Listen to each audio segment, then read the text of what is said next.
Hey, financial freedom seekers, Simon Dixon here, and today we're going to be discussing the stock market crash. Now, most people, when the stock market crashes, they turn on the news, they head over to Bloomberg, and Bloomberg tells you all the reasons why the stock market is crashing, always focused on low time preference, on immediate effects, rather than looking at the grand macro picture. But as long-term investors, as everybody who watches this channel would be, rather than a trader, we care more about the long-term macro. So let me get you an explanation. I've just finished my workout on what causes stock market crashes on the big global macro scale and the things you need to be aware of as a long-term investor, financial freedom seeker. Okay, so the first thing to understand is that stock markets used to be based upon the fundamentals of the underlying stocks, i.e., a company starts as a private, an entrepreneur creates a company, and if they succeed, they go to an investment bank then creates products called securities, and those securities become tradable upon a stock market, and the stock market just simply matches buyers and sellers and has market makers in the middle and hedge funds that take advantage of short-term trends, and then you can lend some of your stock to people that want to short it and bet on the price going down, and then you have derivatives and all sorts of things on top of that. So that's the evolution of it. And it used to be based upon the profitability, the fundamentals, and anyone that's ever done a CFA course or a course on stock market fundamentals or reads any of the classic books by Warren Buffett or his teacher, the intelligent investor, Benjamin Graham, all the old books that are classics that I used to read if you're interested in fundamental value investing. Then they have a bunch of ratios, and if it's more profitable, it pays out dividends, and then you take dividends and the value and PE ratios and various other things that you can learn if anyone's interested in value investing. And that used to be what drives stock markets, until the central banks came along and decided that markets no longer matter. And so what happened, it used to be when business was good, the stock market would go up, dividends would be paid, more people would invest. And when stock markets went down, when the economy was bad, when business was bad, the stock market would crash and it would correct. However, since central banks removed over the last century the gold standard, everybody had to move to savings, and they could no longer save in money because it was being inflated away as the money supply increased. So therefore, in order to beat inflation, you had to look at alternative assets to invest in. So you couldn't leave your money in a bank, you couldn't save it because it was depleted away by inflation. So you turned to inflation hedges, other assets like the stock market, used to be the bond market until that went all backwards. And also then you have real estate as the most common one as well. And so then you have the business cycle. And the business cycle works as follows, which is because now they've moved away from hard money where you can't have savings, and therefore you have to get people to spend their money in order to create money is created at a bank every time a loan is issued. So the key to driving the stock market is to get people deeper in debt with their fiat currency, and then they have to invest it once they've got that debt into assets that could beat inflation, or you end up on the wrong side of wealth inequality. Those that take their debt and then they spend it on consumer goods end up in the debt crisis, and those that purchase it in assets end up trying to beat the stock, inflation through assets, and then you have this ever-widening wealth inequality gap that accumulates to its peak where it is right now, where those that are closest to the short-term interest rates are able to borrow at the cheapest rate possible, where the poorest have to pay the highest interest rate possible, and then the closer you are to the central bank, the cheaper you can get that money. So guess who is closest to the central bank? Well, obviously you have the banks, and then the banks rehypothecate and create more debt, and then you have that system. Or you have companies, large companies, which are already public, and they can borrow from the central bank in order to repurchase their stocks. And then the central bank can say, if we get, because everyone no longer can save, if everyone's investing in the stock market, then we can get those pensioners to have a bit of or people that are investing in the markets to have a wealth effect, those that accumulate assets, and then they might spend and borrow and the cycle repeats itself. So what do the central banks do in order to try and make sure that you start investing in the stock markets? Well, when markets crash, they put interest rates down, or if they want to stimulate spending in the economy, they put interest rates down to encourage you to go into debt. Some of them take that debt and then they buy real estate, and you save the economy, and the rich people invest in the stock markets, and the companies then buy back their stocks, and you have a pump in the stock market. But then what comes along is, because too much money has been printed, this bogey called inflation comes along.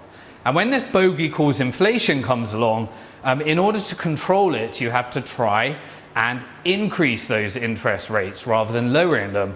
Now, what are you doing? Essentially, you're taking the people that saved the economy with the low interest rates, took on the debt, and sending them bankrupt. Because you want to cool down the economy. You want real estate prices to go down. How do you get real estate prices down?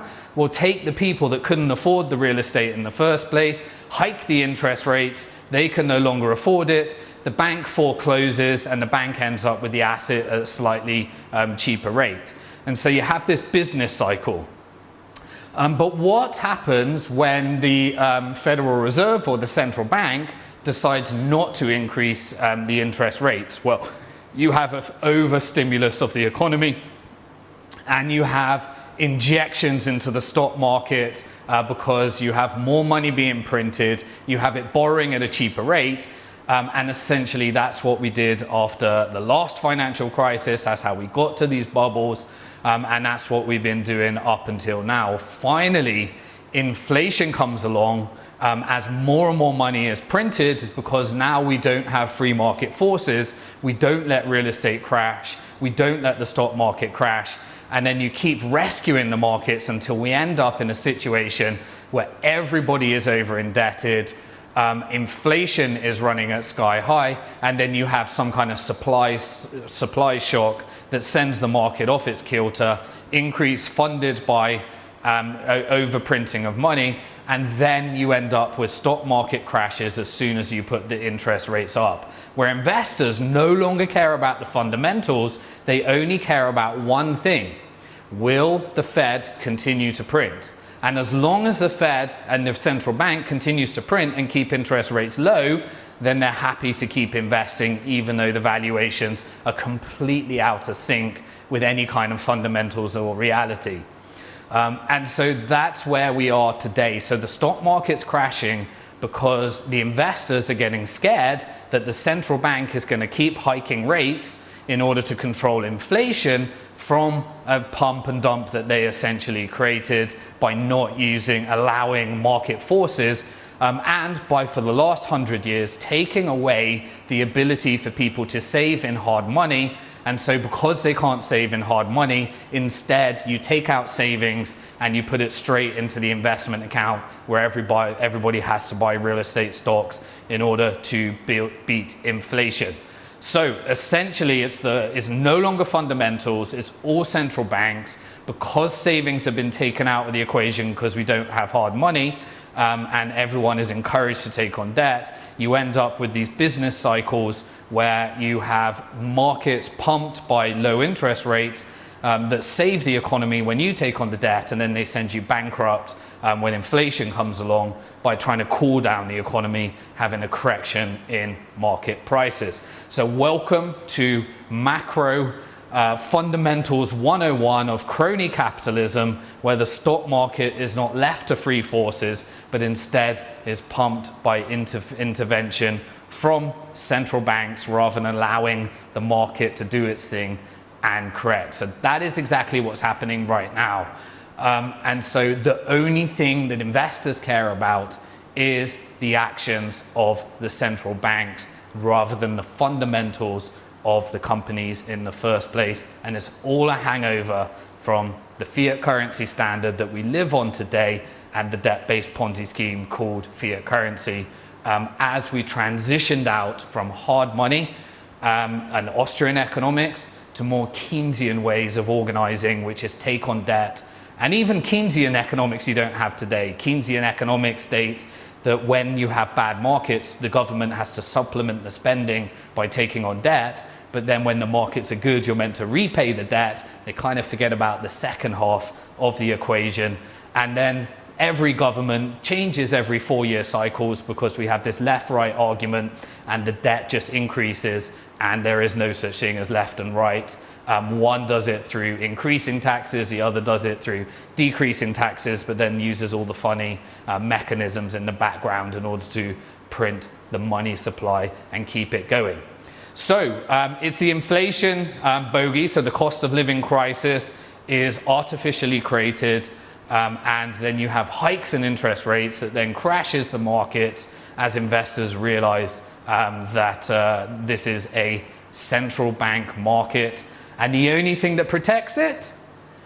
The creation of central bank digital currencies, which is where it goes next as we enter into a monetary renegotiation. In order to get historically to monetary renegotiations, check out my previous videos where I went through a century of the different types of monetary renegotiations. The next one is central bank digital currency. It normally comes when you have massive conflict. So you have extreme left and right populism that causes either revolutions or civil wars that then external forces take advantage of, normally at the end of a debt cycle where the cost of running an empire is greater than the profit and GDP of that country. Then you have a bit of a reset, a monetary renegotiation, a financial crisis, and so rather than allowing banks to go bust, they'll probably just say, download this app. We don't have enough FDIC to cover those banks, but we'll give you a new central bank digital currency, and then you opt out of your privacies and your freedoms in order to replace your deposit as we move into the next monetary renegotiation. And the way to combat that is by living in the hard monetary system. I talked about in previous videos, if you haven't watched it already, check out my previous video on how to recover from financial disaster if you found yourself on the wrong side of these trends. So I hope a no BS explanation of global macro and what leads to stock markets rather than what you learn about on Bloomberg and in the newspaper. Remember those things, or online versions and digital versions on blogs right now. So always remember, you are alive at one of the most interesting and exciting times in financial history. Subscribe to this channel, share this video, like this video if you think others will benefit. When you hit the subscribe button, hit the bell symbol and all, because I want to make sure that you're on the right side of this change. Some are going to get hurt, others are going to do really well. And I'll keep checking in each day as a thank you for rewarding me for checking in, for coming to the gym. I'll give you some content to stay on the right side of financial history. We're doing it with peace, we're doing it with love, we're doing it with unity, and I'll see you in the next video. Peace.